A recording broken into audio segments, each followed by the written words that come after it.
So we're now ready to do one more example of a short position, and then what we'll do is we'll hop into some other topics. But the thing I said earlier as we went into this, that as you started diving into short positions, you'd feel yourself getting smarter, right? You'd feel yourself, really getting understanding that there's financial education out there that many people don't study and practice and perfect. So let's talk about this one. We had some fun with $100 trillion $100 trillion Zimbabwe bills, right? We had a lot of fun with that, and it was really just an example to reinforce the 4 steps of borrowing, selling, buying, and returning for a basic short position. But it wasn't a real example. I've never made $100 trillion. It was just to show you what could be done. But the one I'm going to show you now is very, very real, and it's something we do a lot of the time. And what this is going to entail is a bank. It's going to entail a bank and probably a real estate broker. Let's put that here: a bank and a real estate broker. So let's do this. Let's put the real estate broker guy over here that we could do. This could be a lot of fun right here.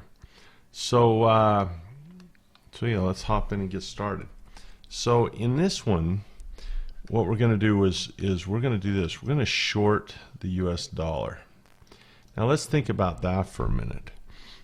Back when we looked at the fundamentals, okay, of investing, let's see if I can bring that back up and just show you something.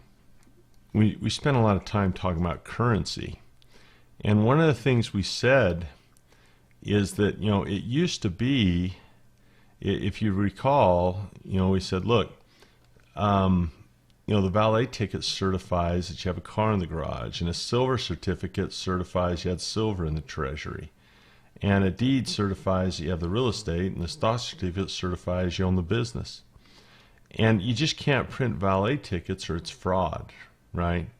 But the more that you print, right, the more you print, the less it gets. So in 1971, we went from backing stuff with gold and silver to what? To just being debt, and we print and we print and we print and we print and we print. And remember what Bernanke said, the former Fed chair. He said, look, like gold, U.S. dollars only have value to the extent they're strictly limited in supply, right? But the U.S. government has a technology that allows us to produce as many dollars as it wants at no cost. So by increasing the number of U.S. dollars, or even threatening to do so, the government can reduce the value of the dollar in terms of goods or services. So we can reduce the value of the dollar, and we've been printing a ton of money. We're printing and printing and printing.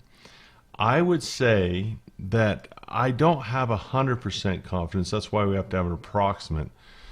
But of all, and I don't make stock recommendations. You guys know that. You guys know I don't make currency recommendations, okay? In this case, what I'm saying is that what is the confidence you would have that a gallon of gas is going to cost more in 30 years than it does today? What is your level of confidence that, people always say, boy, back when I was a kid, I could go get a Hershey bar for a nickel or a hamburger for a nickel or whatever. Well, this trend, especially since 1971, has been that the dollar has lost value. And so this is a huge concept about saving or borrowing. Saving or borrowing. We had a wonderful graph that we built here. Let's blow it back up so we can see it. Where we said, hey, if something was going to increase in value, we'd want to accumulate it before we spent it, right? But if something was going to go down in value, we'd want to spend it before we accumulate it. Isn't that interesting? We had another, and this is turning things upside down, right? I mean, it really is. We had another great graphic right here that we drew that we said, look, if something's going up in value, we'd want to own it. But if something's going down in value, we'd want to borrow it. Well, when it comes to the US dollar, do you think the value over 30 years that you would want to save $1 over 30 years or borrow $1 over 30 years? If you think, and it's really is up to you, but if you think the dollar over a 30-year time frame, let's just put this 30 years on here. Okay, where do you think the value of $1 is going to go over 30 years? You know, that's the question, up or down. If you believe that the dollar is going to increase in value over 30 years, we'd probably want to save them. If you thought gold was going to get more valuable over 30 years, real estate was going to get more valuable over 30 years, the stock market was going to get more value over 30 years, you'd probably want to accumulate those things.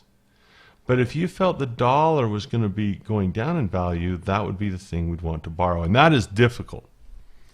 That is against poor Susie Orman and poor old Dave Ramsey and all these guys. It's hard for them to wrap their heads around this, or maybe they just don't want to. I don't know. You know, those guys have their place. They're disciplinarians, really. I mean, they're like, hey, you know, get control of your money and control your spending habits and so forth, and get out of debt. And especially Ramsey's like, get out of debt, get out of debt. And that idea of good and bad, you know, assets good, debt's bad, is just so hard to shake. Look, there's nothing wrong with having debt if it's losing value. Nothing wrong with it. If you have debt and it's losing value, you're getting rich. If your debt is losing value, you're getting rich. It's mathematical. It's right there. It's right there. It's the math is inarguable. And so I'm going to show you something that's pretty cool right here. And we're going to finish with this idea that is really interesting. Notice that there's 4 boxes here. 1, 2, 3, 4. And you're going to notice a cash flow pattern for real estate that looks something like this. Watch. You borrow money, you trade it for a house, you get back dollars in rent, and you send it back to the bank. Think about that. You borrow money, you trade the money for a house, you get the money back by getting rent. In other words, you're buying dollars and selling rent, right? You're buying dollars and selling rent, and then return. We've got to get this down to where we understand it. Think about this. Remember, let's draw it again. Okay, we have one person here, another person here, and this guy has bacon, and this guy has eggs. So they make a trade. They make an exchange. Okay, this guy is a seller of bacon, and I won't apologize for doing these over and over and over again, because my experience as a teacher has told me this stuff is hard to understand. So repetition is vital. Seller of bacon and a buyer of eggs. See that? When you take the money out, it becomes more clear. This guy is a seller of eggs. He is a seller of eggs, but he's a buyer of bacon.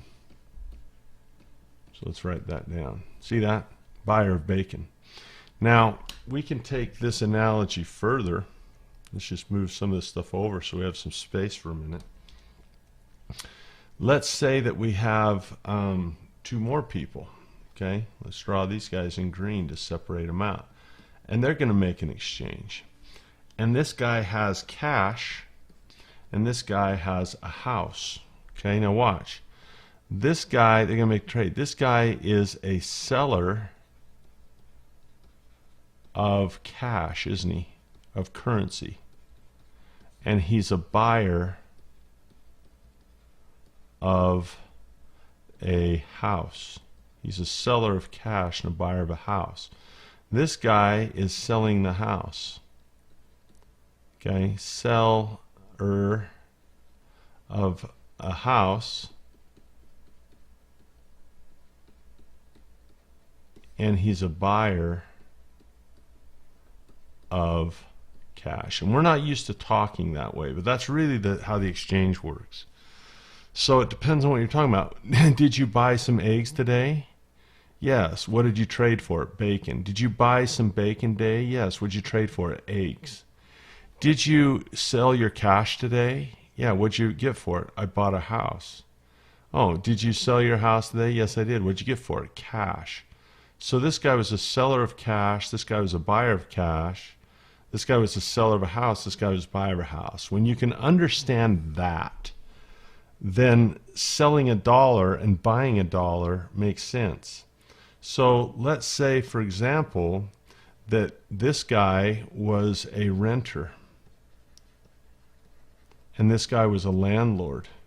Same thing. I'm a seller of time in my house, and I'm a buyer of time in the house, but I'm still a seller of cash, and I'm a buyer of cash. Make sense? So I can sell cash, and I can buy cash, right? I can sell cash, and I can buy cash. A seller of cash is a house buyer, right?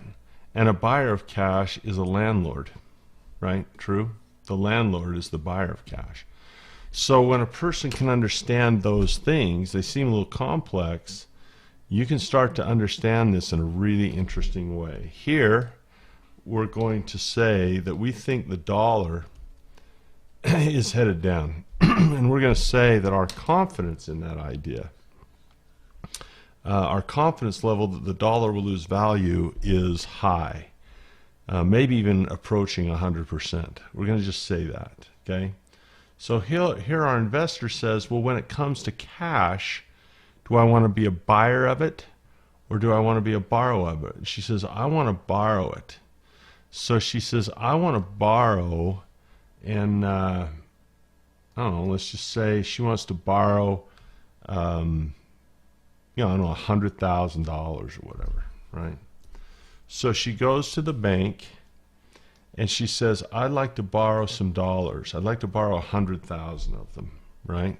So I need an extra dollar here. So let's copy this and come up with an extra buck here. Oh, that's a big dollar there. Look at the size of that sucker. Now that's a big dollar. So let's bring this down. So she says, I'm going to borrow some dollars here. And I'm going to borrow, let's just say 100,000 of them. Okay, whatever. She's going to borrow $100,000, okay, or 25,000 or whatever.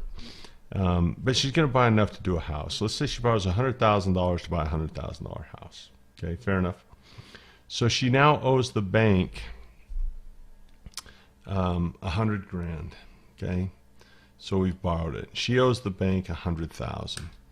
Okay, now the next key is to sell whatever you borrowed. So what could she sell her dollars for? What could she trade her dollars for? She says, I'm going to give them to this guy over here, right? I'm going to give them to this guy over here, and he's going to give me a house. So now we invent an asset called a house. Isn't that crazy? That now you have an asset out of nothing. Please pause and just think about the power of borrowing instead of working for your money. Think about the power of simply borrowing to create an asset out of nothing. Yesterday there was not a house. Today there is. Why would a person work at a job for years and years to try to get money when you can make hundreds of thousands of dollars, even millions someday, by simply borrowing money and acquiring an asset? Just let the simplicity of that idea sink in. The big picture idea. Yeah, I know there's details. I know. But the big picture. We borrowed some money and bought an asset. That's it. We borrowed some money and bought an asset. Now, what is going to happen next? Well, let's put our check mark here because we got this done. So when I say sell, what do I mean? I got rid of my dollar. I'm a seller of dollars, and I'm a buyer of a house, right? Now, watch this. This starts to go down slowly over this 30 years, right? This is going to go down slowly over this 30 years. And what am I going to do? Well, I need to get back some dollars. So I need to be a buyer of dollars, correct? So how to become a buyer of dollars? Sell time in the house. Become a buyer of dollars and sell time in the house. That's called rent. So rent is coming in little by little. I am slowly over time buying back dollars. And then what do I need to do? I owe the bank $100K, right? So over this 30-year term, what am I going to do? I'm going to return these dollars to the bank. Look at this. Borrow. Right there. Borrow. Sell the dollars. Borrow dollars. Trade the dollars for a house. Sell the dollars, right? Buy dollars. I'm buying the dollars and selling rent, right? Return dollars in house payment. All 4 steps are there. Borrow, sell, buy back, and return. Return. All 4 there. There's 4 boxes, all 4. Real estate does not begin with buying a house. Real estate begins with shorting the dollar. Let me say that again. Real estate does not begin with buying the house. Smart real estate usually begins by taking a short position on the dollar. You may have a long position on a house in your own mind, but you have a short position on the dollar if you've used debt at any time.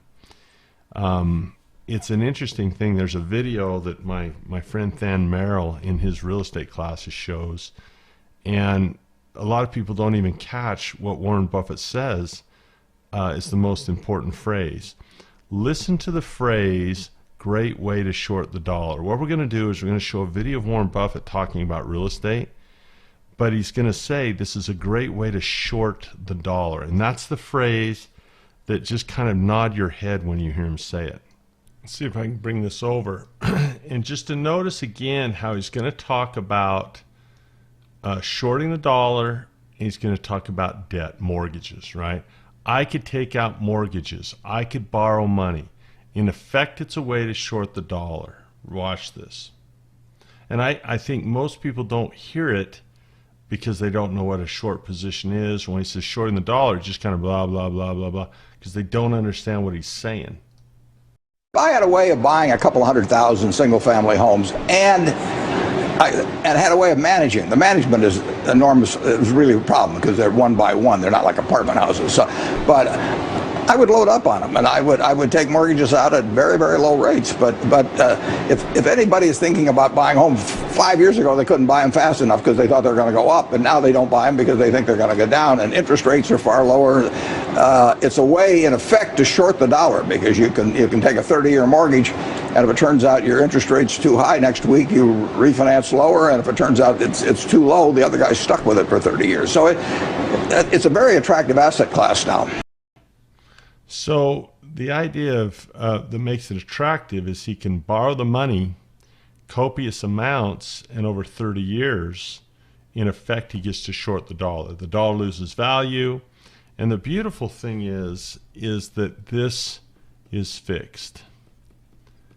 And so think about it. Over time, the value of the dollar goes down, which means it's easier to pay off this mortgage. Let's say the payment is $1,000 a month or whatever it is. In fact, on a $100,000 loan, maybe it's like $700 a month. And let's say initially the rent is only $800 a month and your cash flow is $100. As the dollar loses value, the price of the house will go up and the rent will go up. So over 30 years, that could be $1,800.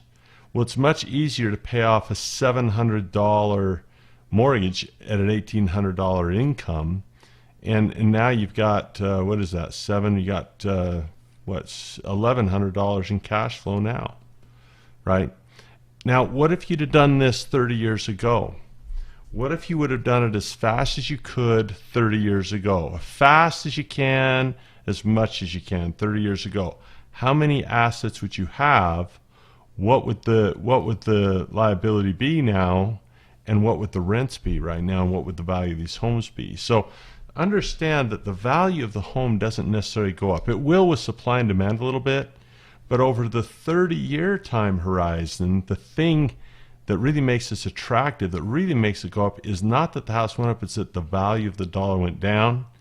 And it's very, very easy to buy back these dollars when they're cheap because they're not worth much. So if you have a 2,000 square foot home, the square footage doesn't change, but the rent will, right? The asset doesn't change. It's the dollar that has changed. Let me say that again.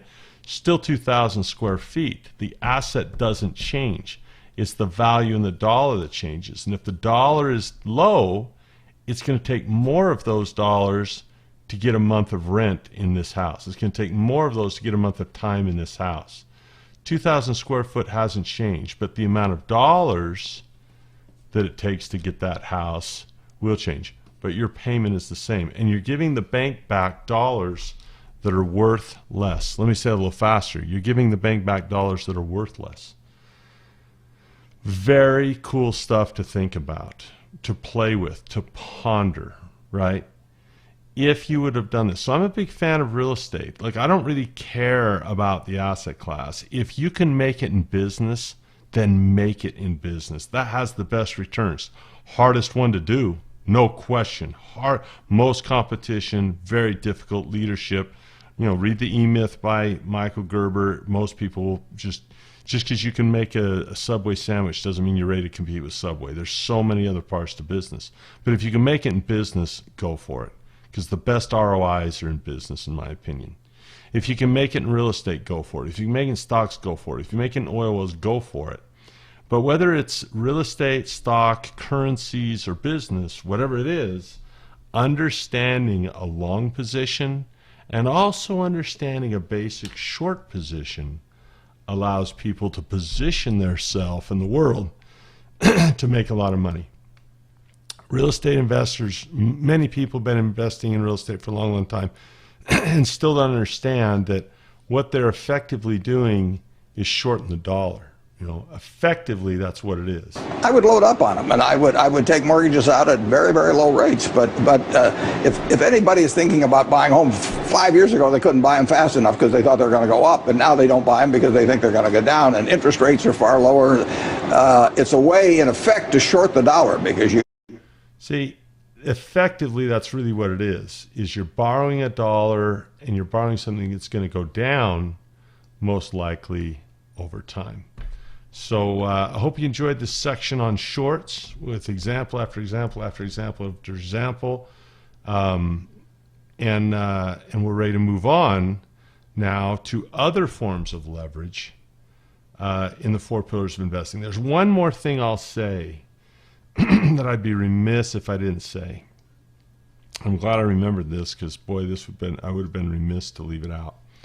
When you're shorting stocks, so let's get these dollars out. There's one more risk that I want to talk about called dividend risk. You know, the person who owns the stock at the brokerage that you've borrowed it from, he still owns it. He's just loaned it out to you. So there's something called dividend risk.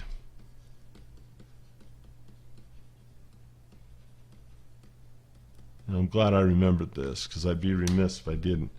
That if you decide you want to short the stock and you borrow the stock, you may have possession of it and you might want to sell it and short it and do whatever you want once you borrow that stock, but he's entitled to his dividend because he owns the stock. Just like if you rent a house, you're entitled to the tax benefits because you own the house, right? The renter doesn't get the tax benefits, you do.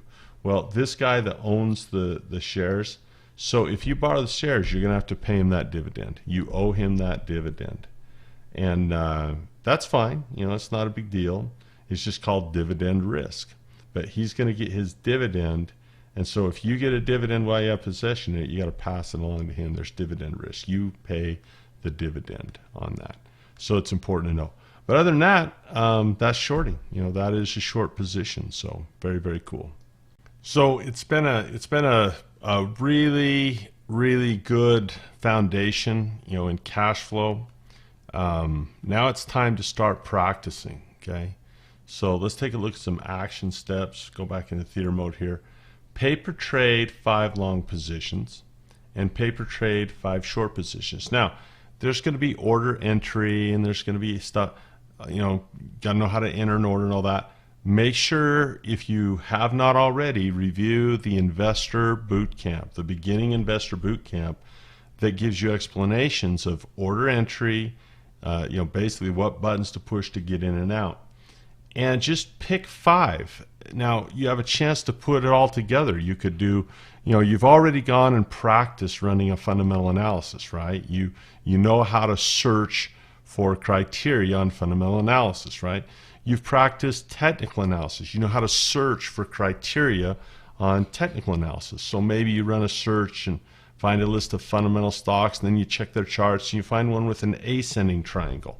Well, if it's an ascending triangle, try a long position.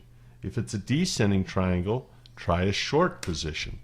And be aware of the broad market. If the broad market is trending up, see if the longs work out better than the shorts. If the market is trending down, see if the shorts work out better than the longs. Now, we're not trying to make money in this exercise. We're not even trying to care about a result. I know that's hard to have the discipline to do. I know. We want to make money. We're excited to go make money. Right now, we're just practicing on paper to see what happens, right? Almost with a curious nature to observe rather than to plan an outcome. Okay, we're not worried about whether we make money or lose money on these first few trades. We're just going to observe and say, okay, I'm going to practice my fundamentals that I learned. And it's important at this point not to be lazy, to really understand this is what it looks like to trade. So go do a fundamental analysis, run some searches like you've already practiced and done, look at the charts, make some technical analysis. You're not going to be perfect. It's okay. We just want to get on 5 longs and 5 shorts and watch them for a little while. It might be a week, might be 2 weeks. And just watch and see what happens with the market, and which ones triggered exits, which ones triggered targets. And we'll learn how to move our stop, and there's a lot we're going to do beyond this. So don't for one moment think this is the end-all be-all, that, oh great, I'm ready to trade now. Not even close. We haven't talked about exits and adjustments and hedges, and we haven't even done the 4th pillar yet. And so there's tons of adjustments we can make. Right now, all we're doing is throwing on. Now, if you're lazy and you don't do your fundamentals and technicals, great. Pick 5 longs, pick 5 stocks out of a hat and long them, and pick 5 stocks out and short them. But I'll tell you, best way is to keep practicing the first 2 pillars and now add this 3rd pillar to try to get some cash flow. Very much practice plotting those points that we learned. Your entry point, right? Your target and your exit for your long, and then your entry point, your target is down and your exit is up for your short. Okay, so start practicing those. Get your risk reward and see what the risk reward are. We'd like to have at least $2 of risk every dollar of reward when we trade stocks. And then finally, just see the value of hanging out with your Cash Flow Academy coaches in your little group coaching sessions. That's going to be a huge help to you. So if you haven't taken advantage of that yet, go to the website and figure out how to enroll and go out and rock and roll. It's going to be a lot of fun. Great job.